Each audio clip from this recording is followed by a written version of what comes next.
नमस्कार, मैं हूँ रुचि शर्मा। वेब3 की तमाम बड़ी खबरें लेकर हाजिर हैं हम। गूगल प्ले ने आज अपनी पॉलिसी में एक बड़े बदलाव की घोषणा की, जिससे डेवलपर्स को स्टोर में अपने ऐप और गेम में NFTs जैसी डिजिटल एसेट्स शामिल करने की अनुमति मिल गई। जो कंपनियां टोकनाइज एसेट्स को खरीदने, बेचने या अर्न करने की क्षमता प्रदान करने का निर्णय लेती हैं, उन्हें प्ले कंसोल में ये स्पष्ट करना होगा कि ऐप में ब्लॉकचेन बेस्ड एलिमेंट्स हैं। कॉइनडेस्क के साथ साझा किए गए एक ब्लॉग पोस्ट में गूगल प्ले के group product manager Joseph mills ने लिखा है कि ये पार्टनर्स को यूजर ओन्ड कंटेंट के साथ ट्रेडिशनल गेम्स की फिर से कल्पना करने और यूनिक NFT रिवॉर्ड्स के माध्यम से यूजर लॉयल्टी को बढ़ाने देने की अनुमति देगा। रेडिट जैसे अपने अवतार NFTs के साथ भारी सफलता मिली है, जो नई पॉलिसी पर गूगल के साथ काम करने वाले पार्टनर्स में से एक था। रेडिट के senior engineer manager Matt Williamson ने कहा कि अपडेटेड गाइडलाइंस का उद्देश्य एक लेवल प्लेइंग फील्ड क्रिएट करना है, जो यूजर्स के ट्रस्ट और ब्लॉकचेन टेक्नोलॉजी के रिस्पॉन्सिबल यूसेज को बढ़ावा देता है। ये गूगल प्ले की रियल मनी गैम्बलिंग गेम्स और कॉन्टेस्ट पॉलिसी को बनाए रखता है। वास्तव में इसका मतलब ये है कि जो एप्स गैम्बलिंग एलिजिबिलिटी रिक्वायरमेंट्स को पूरा नहीं करते हैं, वे NFTs जीतने के अवसर के लिए लूट बॉक्स जैसी इन गेम आइटम्स खरीदने को बढ़ावा नहीं दे सकते हैं। बढ़ते हैं अगली खबर की ओर। नॉन फंजिबल टोकन क्रिएटर और टेक्नोलॉजी फर्म डैपर लैब्स ने 1 साल से भी कम समय में स्टाफ की छंटनी के अपने तीसरे दौर की घोषणा की है। 13 जुलाई को डैपर लैब्स के CEO रोहम ने घोषणा की कि कंपनी ने 21 ब्रिलियंट कोलीग्स और फ्रेंड्स को अलविदा कह दिया है। एम्प्लॉयज को लिखे एक नोट में उन्होंने कहा कि कटौती के लेटेस्ट राउंड में फुल टाइम स्टाफ और C1 कॉन्ट्रैक्टर्स शामिल हैं। Grojo.com के टोटल एम्प्लॉय आंकड़ों के अनुसार ये कटौती कंपनी के लगभग 12% एम्प्लॉयज का प्रतिनिधित्व करती है।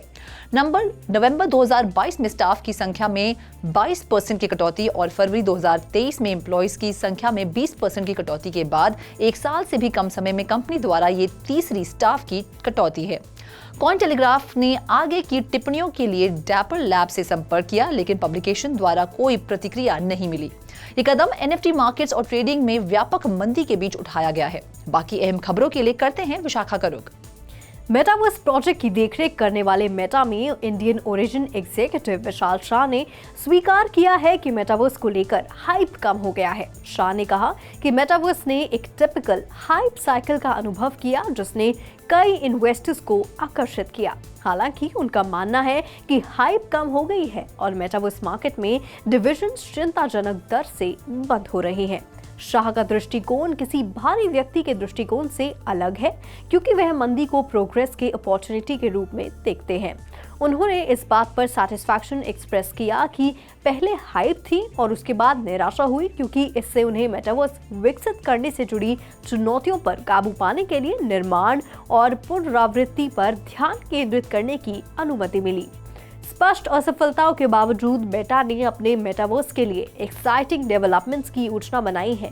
कंपनी इस साल के अंत में कंज्यूमर्स के लिए अपनी नेक्स्ट जनरेशन VR और MR हेडसेट मेटा क्वेस्ट 3 जारी करने के लिए तैयार है। इसी के साथ साथ एप्पल विजन प्रो के साथ AR हेडसेट मार्केट में प्रवेश कर रहा है, जो 2024 की शुरुआत में अवेलेबल होगा। मेटा लंबे समय से मेटावर्स एवेटार्स पेश करने की भी तैयारी कर रहा है, जो एक हाईली एंटिसिपेटेड फीचर है।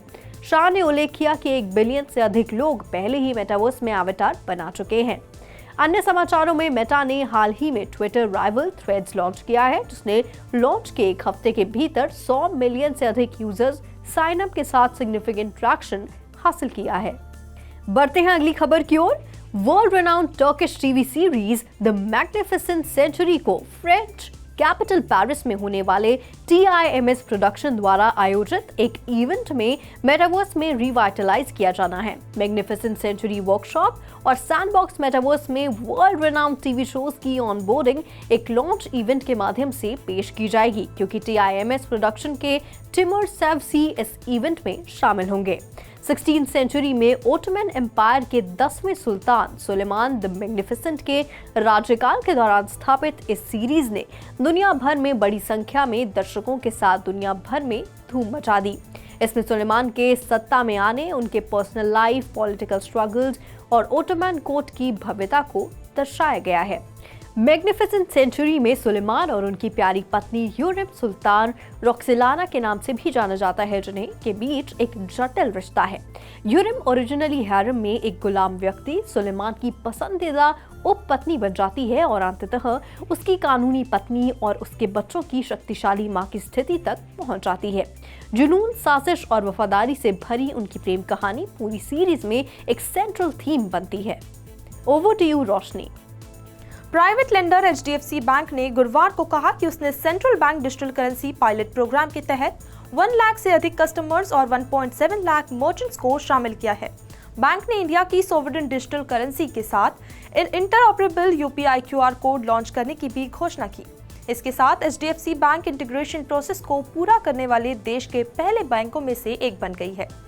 Interoperable UPI QR code HDFC bank के मर्चेंट्स को जो बैंक के सीबीडीसी प्लेटफॉर्म पर शामिल है, जो अपने कस्टमर से डिजिटल रुपी करेंसी के रूप में पेमेंट्स एक्सेप्ट करने की अनुमति देता है, जिससे डे टू डे ट्रांजैक्शन में सीबीडीसी के उपयोग को बढ़ावा मिलता है। यह पहल पिछले साल रिजर्व बैंक ऑफ इंडिया द्वारा शुरू किए गए सीबीडीसी पायलट का विस्तार है।